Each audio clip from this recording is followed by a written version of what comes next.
Assalamualaikum warahmatullahi wabarakatuh. Izin memperkenalkan diri, nama saya Farhat Al-Ghifari dari Prodi Teknik Mesin NPM 24120041. Di sini saya akan menjelaskan tentang keramik yang disusun oleh Muhammad Wahfi Tamam, Victoria Ayu, Farhat Al-Ghifari, dan Muhammad Fahri. Apa itu keramik? Definisi keramik pada awalnya berasal dari bahasa Yunani yaitu keramikos, yang artinya suatu bentuk dari tanah liat yang telah mengalami proses pembakaran. Kamus dan Ensiklopedia tahun 1950-an mendefinisikan keramik sebagai suatu hasil seni dan teknologi untuk menghasilkan barang dari tanah liat yang dibakar seperti gerabah, genteng, porselin, dan sebagainya. Tetapi saat ini tidak semua keramik berasal dari tanah liat. Definisi pengertian keramik terbaru mencakup semua bahan bukan logam dan anorganik yang berbentuk padat. Sifat mekanik keramik. Kelemahan utama dari keramik adalah kerapuhan yang tinggi dan kekuatan tarik yang rendah. Bahan keramik dan punya kekuatan sendiri ketika dikompresi, tetapi masih rendah kekuatannya saat sifat mekanik keramik.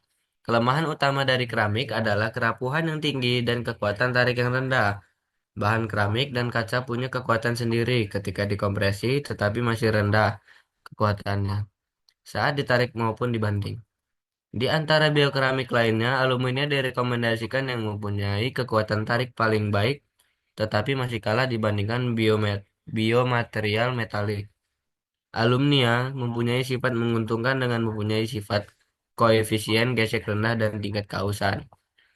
Proses patah getas terdiri dari pembentukan dan perambatan retak melalui penampang material dalam arah tegak lurus terhadap beban yang diterapkan. Pertumbuhan retak pada keramik kristal dapat berupa transgranular, yaitu melalui butiran, atau intergranular, yaitu di sepanjang batas butir. Untuk fraktur transgranular, retakan merambat sepanjang bidang kristalografi atau belahan tertentu, bidang dengan kerapatan atom tinggi. Pembuatan keramik dan pengaruh pada sifat material.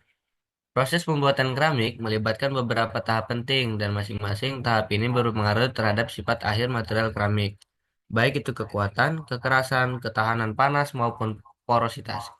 Berikut adalah tahapan umum dalam pembuatan keramik serta pengaruhnya terhadap sifat material.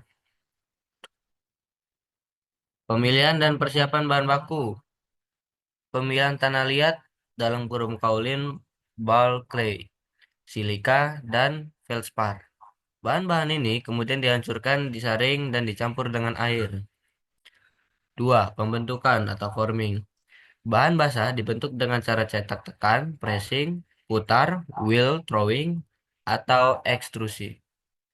3. Pengeringan. Proses menguapkan air secara perlahan dari bentuk mentah, green body. Paran atau sintering. Benda keramik dipanaskan di klin hingga suhu tinggi 800 sampai 1400 Celcius tergantung jenis keramik. Pengaruh suhu tinggi menyatukan partikel menjadi padat, meningkatkan kekuatan dan kekerasan, mengurangi porositas, meningkatkan ketahanan air dan bahan kimia. Pembakaran juga menentukan warna akhir dan kekilapan permukaan jika ada glasir. 5. Glasir opsional. Permukaan dilapisi dengan bahan kaca cair, lalu dibakar ulang. Pengaruhnya meningkatkan estetika, membuat permukaan tanah air dan kimia, serta lebih mudah dibersihkan. Kesimpulan pengaruh terhadap sifat material. Kekuatan mekanik meningkat dengan densitas dan sintering optimal. Ketahanan panas tinggi karena struktural kristal yang stabil. Kerapuhan tetap tinggi karena ikatan ionik atau kovalen membuat keramik tidak ulet. Isolator listrik dan panas karena tidak ada elektron bebas. Ketahanan